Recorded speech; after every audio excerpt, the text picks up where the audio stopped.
Alors aujourd'hui, on va travailler sur la nouvelle fantastique.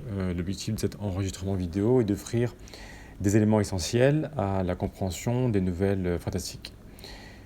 Tout d'abord, rappelons ce qu'est une nouvelle. Une nouvelle est une fiction narrative écrite en prose, de forme assez courte, brève, mettant en scène des personnages peu nombreux.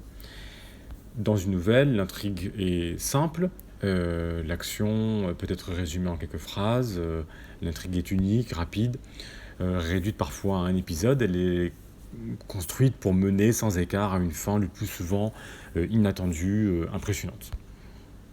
Comme au théâtre, il y a une unité d'action, il y a l'absence d'intrigue secondaire ou des intrigues qui pourraient être secondaires mais qui n'ont pas vraiment voilà, de grande importance, qui vont de toute façon se terminer avant l'intrigue principale.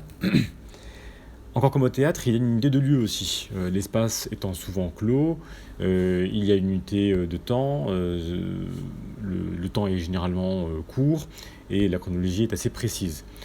Euh, on peut prendre par exemple la parure de Guy de Maupassant, hein, où on retrouve du coup tous ces éléments-là, et en l'occurrence le fait que l'on a peu de personnages. Hein. Ces personnages sont construits de manière assez contrastée, voire manichéenne. Il y a les bons et les mauvais, les coupables et les victimes, les riches et les pauvres. Ils sont souvent réduits à quelques stéréotypes révélés par morceaux qui vont mettre en lumière les oppositions. Et là encore, on peut revenir sur la parure de Guy de Maupassant. On voit typiquement la différence de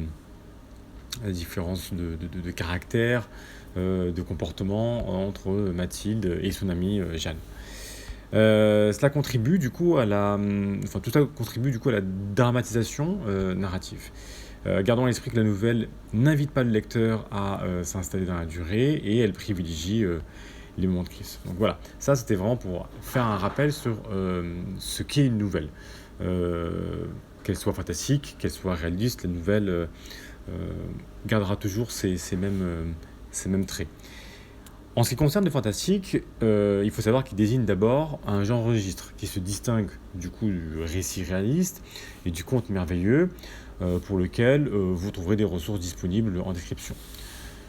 Le récit fantastique se caractérise par l'arrivée soudaine d'éléments insolites, inexplicables dans un récit qui peut sembler être réaliste au début, pendant l'Inkipit.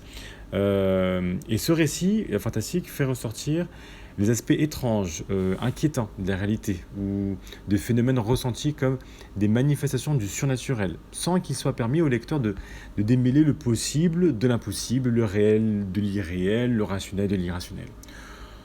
En se propageant à mesure que le récit avance, l'événement fantastique plombe la réalité, génère une certaine crainte, et éprouvée par les personnages, celle-ci va se transmettre au lecteur.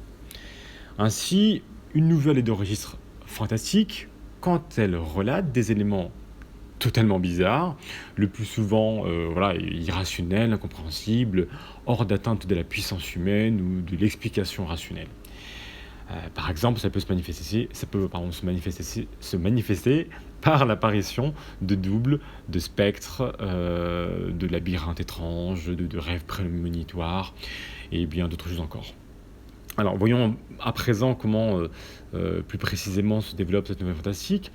Au début, le récit s'inscrit dans un cadre spatio-temporel réaliste. Hein. On l'a vu tout à l'heure, hein, qu'il y avait des liens avec la nouvelle réaliste. L'action se déroule dans une ville, à la campagne, dans des lieux qui ne sont peut-être pas toujours précis, mais qui semblent familiers, qui pourraient exister. De même, le récit se produit à une époque que le lecteur ou le spectateur peut identifier, dater. Les personnages, à travers leur profession, hein, qu'ils soient banquiers, fonctionnaires, marins ou autres, leur cadre de vie, appartement dans une grande ville, une petite auberge, un vieux manoir, leur situation familiale et sociale, apparaissent comme des femmes et des hommes qui pourraient exister en réalité. Le narrateur peut enfin donner des détails, des précisions qui augmentent cet effet de réel. Hein. On peut par exemple avoir un prix et une monnaie utilisée pour acheter des aliments, des références géographiques, des références historiques. Alors, après avoir établi ce cadre, le narrateur va créer une atmosphère désagréable, inhabituelle, inquiétante, angoissante, qui annonce une suite extraordinaire. La saison, le temps qu'il fait, le moment de la journée, la lumière sont ici des choses qui vont être importantes justement pour créer cette ambiance angoissante.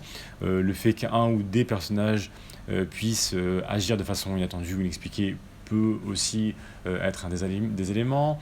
On peut aussi avoir des événements étranges qui peuvent se produire directement ou dans les dialogues, les personnages peuvent prononcer des paroles, des mises en garde ou qui révèlent la peur.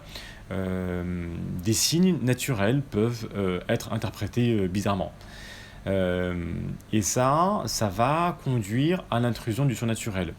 Cela signifie que un ou plusieurs événements vont sembler alors incroyables et impossibles dans notre réalité. Il faut situer précisément la première apparition d'un phénomène extraordinaire, ça c'est important. Il faut aussi dire si de tels phénomènes se reproduisent dans la suite. Donc, si vous êtes amené à construire, il faut bien penser à cela. Autre étape que l'on va retrouver dans cette nouvelle fantastique, c'est le type de surnaturel que l'on va avoir. Alors, on va avoir plusieurs catégories, il faut même identifier plusieurs catégories de surnaturel auxquelles les événements pourraient appartenir. Des objets maléfiques, ensorcelés, vivants, des fantômes, des revenants, des morts vivants, des monstres, des vampires, des loups-garous, des animaux humains, enfin voilà, il y a tout plein de choses, le diable, le démon, le double, on en a parlé tout à l'heure, ça. Il peut y avoir des pouvoirs surnaturels, l'invisibilité, la transmission de pensée, la télékinésie, des transformations scientifiques, changement de forme, de taille. Gardons quand même à l'esprit une chose assez importante, c'est le fait que les œuvres où interviennent des extraterrestres appartiennent à notre genre. C'est de la science-fiction. Là, on n'est pas dans le fantastique. La science-fiction, c'est justement ce genre qui imagine le futur de l'humanité avec la fin du monde, les invasions, les guerres nucléaires, les catastrophes écologiques et tout cela. Pour en venir à notre nouvelle fantastique, il va y avoir des événements incroyables qui vont pouvoir avoir au minimum deux interprétations et qui vont du coup créer ce doute entre une hypothèse qui est surnaturelle et des explications rationnelles. Le lecteur ou le spectateur est placé et maintenu dans le doute entre ces deux interprétations, et ceci jusqu'à la fin de l'œuvre. C'est-à-dire que le doute n'est jamais levé dans une œuvre fantastique. La fin n'apporte jamais de solution ou d'éclaircissement. Au contraire, elle maintient le doute et le lecteur, ou le spectateur, comme toujours, doit rester dans l'impossibilité de trancher entre les deux interprétations. Souvent, l'explication rationnelle peut être fournie par la santé mentale du narrateur, sa possible folie, on peut penser à une démence, à une schizophrénie, à une paranoïa, à des hallucinations, et tout cela pourrait expliquer alors que les événements extraordinaires n'étaient que le fruit de l'imagination du malade, du narrateur. Cette interprétation peut être soutenue quand ce narrateur est le seul témoin des événements. Pour résumer, dans une nouvelle fantastique, nous avons une incipit, comme toujours, un début d'histoire très court, avec une situation initiale qui est ancrée dans le réel. En ce qui concerne les caractéristiques narratives, nous avons un emploi fréquent de la narration à la première personne. Le récit est souvent rétrospectif. On prend le cas du Veston ensorcelé de Dino Buzzati.